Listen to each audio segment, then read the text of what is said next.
যদি আপনাদেরকে প্রশ্ন করা হয় যে বিশ্বকে পাকিস্তান কোন কোন জিনিস এক্সপোর্ট করে, তাহলে ভাবতে ভাবতে দিন চলে যাবে, কিন্তু কোনো উত্তর খুঁজে পাবেন না।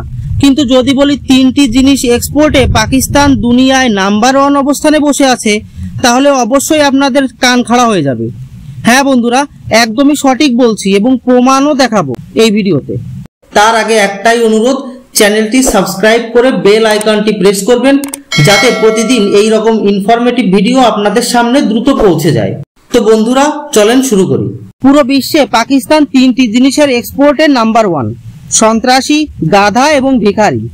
পুরো বিশ্বে যেখানে যেখানে সন্ত্রাসী কার্যকলাপ হয় তার সম্পর্ক কোনো না কোনো ভাবে পাকিস্তানের সাথে জুড়ে যায়, আর এটা প্রমাণ করার জন্য কোনো মিডিয়া রিপোর্টের প্রয়োজন পড়ে না। বাকি থাকলো গাধা এবং ভিখারি।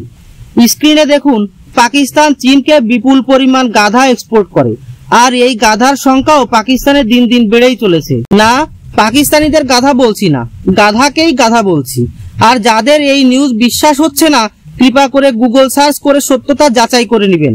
এবার আসি ভিখারি এক্সপোর্টের নিউজে। স্ক্রিনে দেখুন, মিডিয়া রিপোর্টের মতে পাকিস্তানের সবচেয়ে বড় বৈদেশিক মুদ্রার খাত হলো ভিখারি ইন্ডাস্ট্রি। পুরো বিশ্বে সবচেয়ে বেশি ভিখারি পাকিস্তানেরই পাওয়া যায়।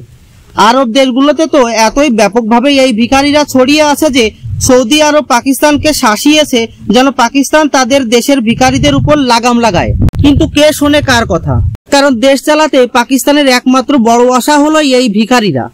এখন তো আরবের দেশগুলো পাকিস্তানিদের ভিসা দিতেও আনাকানি করছে, কারণ এই পাকিস্তানিরা ভিসা নিয়েই আরবে ঢোকে ভিক্ষা করতে।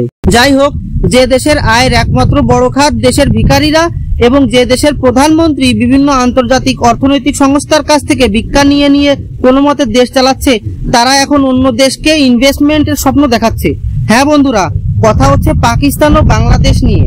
মিডিয়া রিপোর্টের মতে বাংলাদেশ পাকিস্তানের কাছ থেকে আর্থিক ইনভেস্টমেন্টের ইচ্ছা পোষণ করেছে এবং পাকিস্তান এতে রাজিও হয়ে গিয়েছে। হ্যাঁ ঠিকই বলছি, ঠেলা সামলান এবার।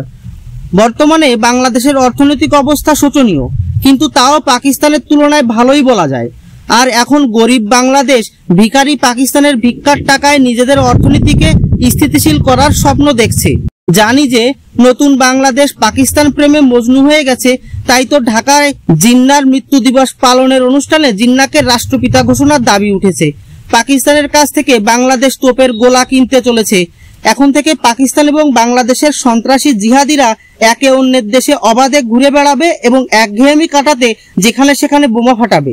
বাংলাদেশকে পারমাণবিক অস্ত্র সাপ্লাই করবে পাকিস্তান। এই সবই তো ভারতের জন্য কিছুটা চিন্তার হলেও বাংলাদেশের এবং পাকিস্তানের জন্য স্বাভাবিক ছিল। কিন্তু এখন গাধার সাথে বাঘের এই প্রেম কাহিনীতে ভিখারিরা গরিবদের অর্থনৈতিক ইনভেস্টমেন্ট দেবে, আর সেই ইনভেস্টের ফলে গরিবের অর্থনৈতিক কল্যাণ হবে, এটা একটু বেশি বাড়াবাড়ি হয়ে গেল না? আপনাদের কি মনে হয়? কমেন্টে জানাবেন। ধন্যবাদ।